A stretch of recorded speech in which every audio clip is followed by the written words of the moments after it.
भारत के एक शांत गांव में आरव नाम का युवक रहता था। बाहर से देखने में आरव सुखी था। उसके पास खेत खलिहान थे, परिवार था और मित्र भी।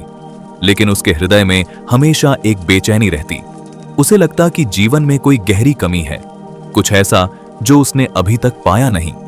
दिन में वह खेतों में काम करता, रात को परिवार के साथ समय बिताता और कभी-कभी मंदिर जाकर पूजा भी करता। परंतु जब वह अकेला होता, उसके भीतर से एक प्रश्न उठता, आखिर सच्चा सुख कहां है? मैं सब कुछ पाकर भी खाली क्यों हूं?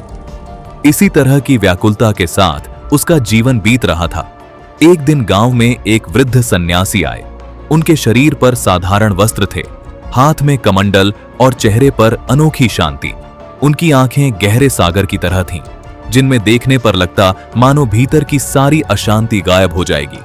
गांव के लोग उन्हें स्वामी वत्सलानंद कहकर सम्मान देने लगे। वे नदी किनारे पीपल के पेड़ के नीचे आसन बिछाकर बैठते और जो भी उनसे मिलने आता उसे धैर्यपूर्वक सुनते। आरव भी उनके पास पहुंचा। वह घुटनों के बल बैठ गया और बोला, गुरुदेव, मैं जीवन के हर रास्ते पर चलकर देख चुका हूं। धन कमाया, परिवार को खुश करने की कोशिश की, पूजा पाठ किया, परंतु हृदय की शांति कहीं नहीं मिली। मैं जानना चाहता हूं कि सच्चा सुख कहां है।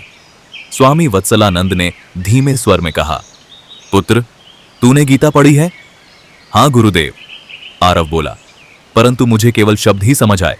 उसमें जो गहराई है उसे मैं पकड़ नहीं पाया। सन्यासी मुस्कुराए। यही तो बात है, गीता कोई साधारण ग्रंथ नहीं, यह आत्मा का गीत है। इसे केवल आंखों और दिमाग से नहीं पढ़ा जा सकता, इसे हृदय और आत्मा से जीना पड़ता है। आरव चकित हो गया। पर गुरुदेव, गीता को आत्मा का गीत क्यों कहा गया है? सन्यासी ने शांत स्वर में उत्तर दिया, क्योंकि इसमें जो शब्द हैं वे केवल अक्षर नहीं हैं, उनमें ब्रह्मनाद की ध्वनि छिपी है।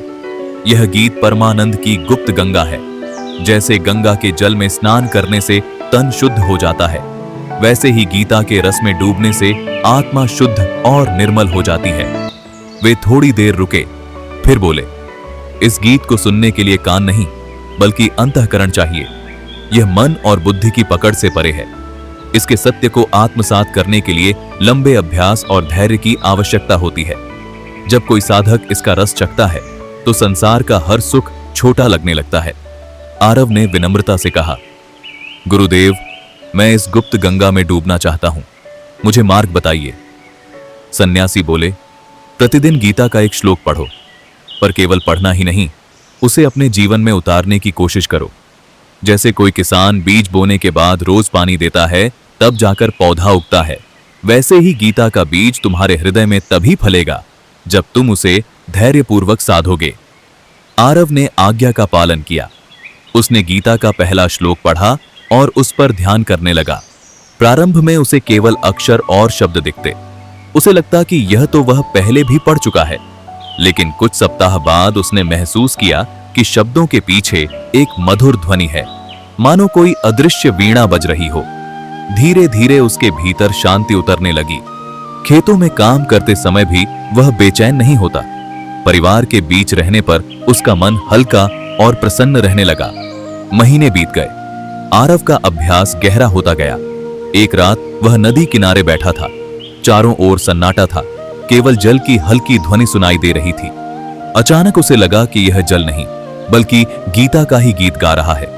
उस क्षण उसने अनुभव किया कि संसार का हर कण उसी ब्रह्मनाद से भरा है। पेड़, पत्ते, पक्षी, हवा, सब मानो गीता के शब्द दोहरा रहे हों। उसकी आंखों से आंसू बह निकले।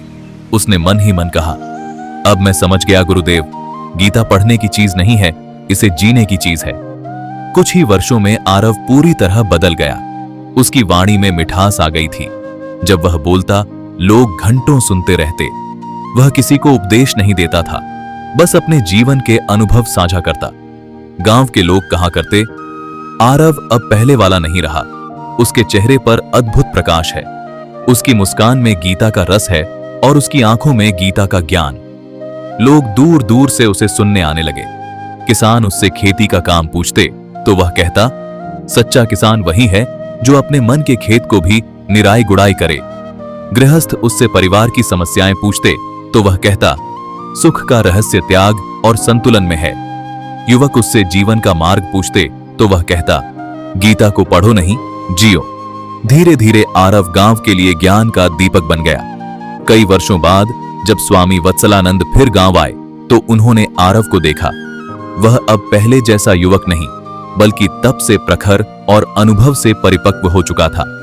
स्वामी मुस्कुराए और बोले, पुत्र, अब तू वही हो गया है जिसकी मुझे आशा थी। अब तू गीता का जीवंत स्वरूप है। आरव ने चरणों में झुकते हुए कहा, गुरुदेव, अब मैं समझ गया हूं कि गीता केवल ग्रंथ नहीं, बल्कि आत्मा का गीत है। इसकी मीठी मस्ती में खोकर ही सब कुछ पाया जा सकता है। यह कथा हमें यही सिखाती है कि गीता कोई शब्दों का संग्रह नहीं है, यह परमानंद की गुप्त गंगा है। इसे समझने के लिए अभ्यास, धैर्य और आत्मसमर्पण चाहिए। जब साधक इस गीत के रस में डूबता है, तब उसके लिए संसार का हर दुख छोटा हो जाता है। गीता आत्मा का वह मधुर गीत है जो सुनाई नहीं देता, पर हृदय में गूंजता है। और जो इस गीत को सुन लेता है, वह खोकर भी सब कुछ पा लेता है।